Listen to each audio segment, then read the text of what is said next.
ST है, मैं जाटव हूं मुस्लिम समाज का, क्योंकि इन्हें वोट देना डॉक्टर अंबेडकर की बेइज्जती करने वाली बात होगी। अंबेडकर जैसा आदमी वो दुनिया में आज भी है, मैं कहूँगा, क्योंकि ऐसे आदमी दुनिया से जाते नहीं। डॉक्टर अंबेडकर ने मुसलमानों के लिए भी रिजर्वेशन रखा था। समाज पॉपुलेशन में 35% हो गया, अगर उसका 35% रिजर्वेशन होगा तो मैं मिठाई बांटूंगा।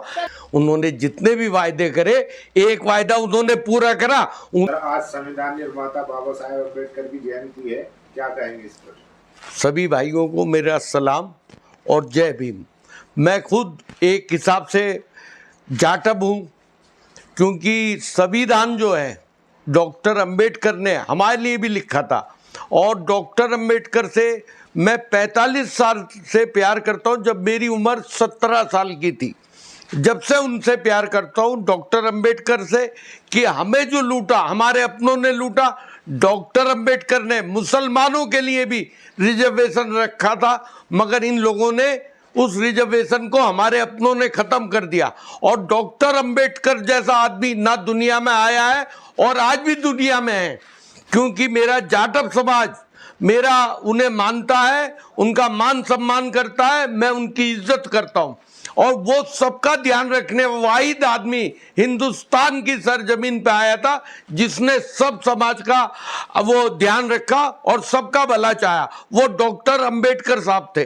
आज उन डॉक्टर अंबेडकर के प्यार करने वाले जो उनके नाम पे जीते थे, अभी इलेक्शन 2019 में उनके सामने मोदी साहब ने उनके सामने कहा कि इस समाज का रिजर्वेशन हम एसटी ओबीसी का रिजर्वेशन खत्म कर देंगे। ये 117 के 17 पार्लियामेंट में बैठे हुए और बैठे रहे, इन्होंने उब भी नहीं करा कि मोदी साहब ये हमारे बच्चे हैं, ये हमारे कबीले वाले हैं, ये हमारे लोग वाले हैं, ये हमें वोट दे के भेजते हैं और आप इनका संविधान खाना चाहते हो, आप इन्हें बर्बाद करना चाहते हो। इन्होंने एक ने भी नहीं बोला 117 में, और मोदी साहब की तारीफ करते रहे।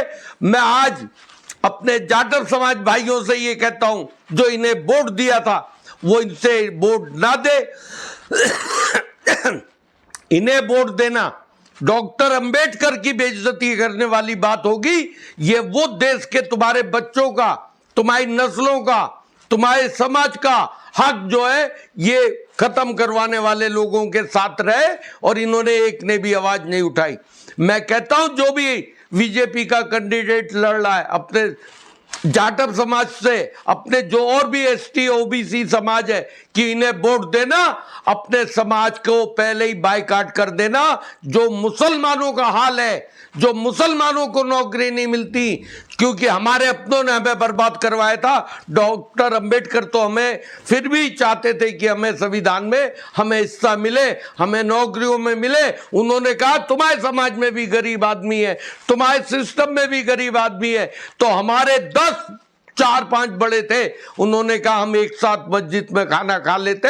आज हमारा रिजर्वेशन खत्म हो गया और मोदी साहब की सरकार आई, तो मैं जाटव भाइयों से चैलेंज दे के बोलता हूं कि तुम्हारा सबसे पहला हमला जाटव समाज के ऊपर होगा। मुसलमान तो पहले ही लुटा पिटा बैठा हुआ है, वो तो वैसे ही बर्बाद है।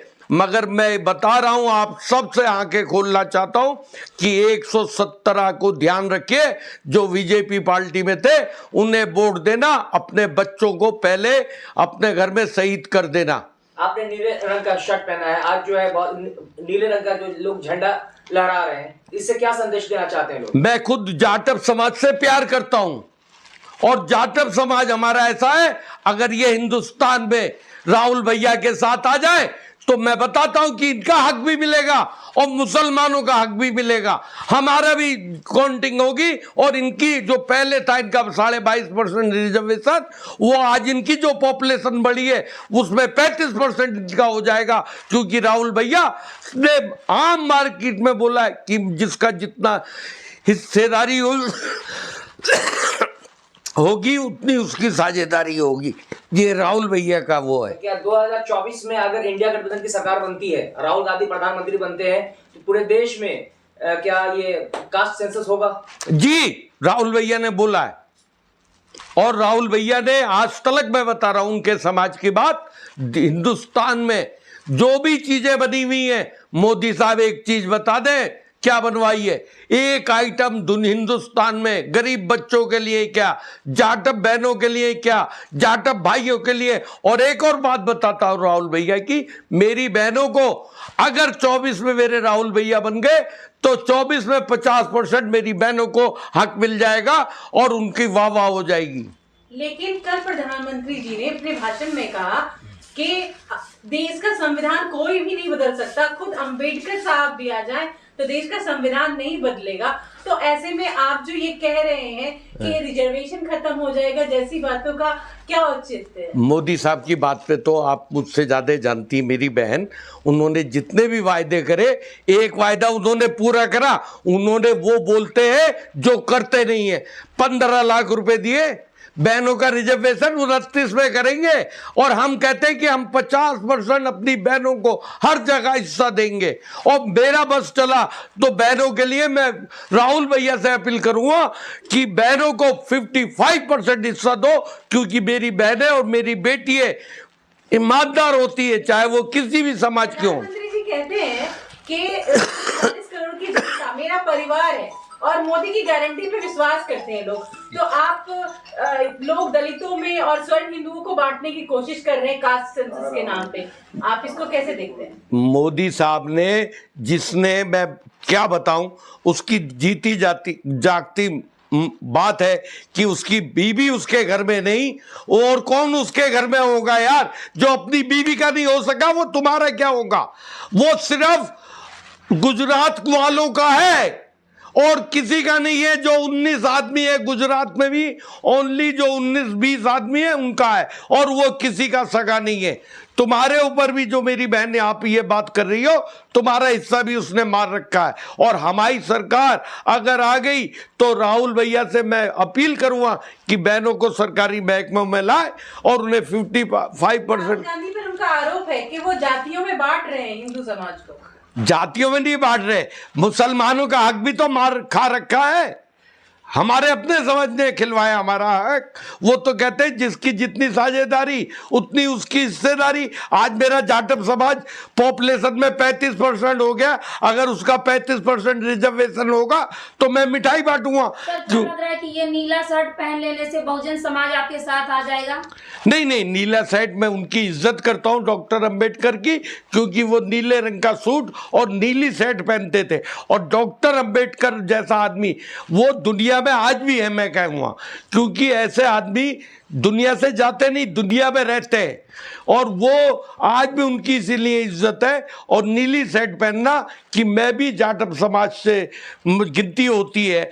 मैं जाटव हूं मुस्लिम समाज का, क्योंकि मुस्लिम समाज ने उन लोगों को जाटव बनाया है जो उनके वहां काम करने वाले लोग थे, जो अपनी फनकारी का काम करते थे।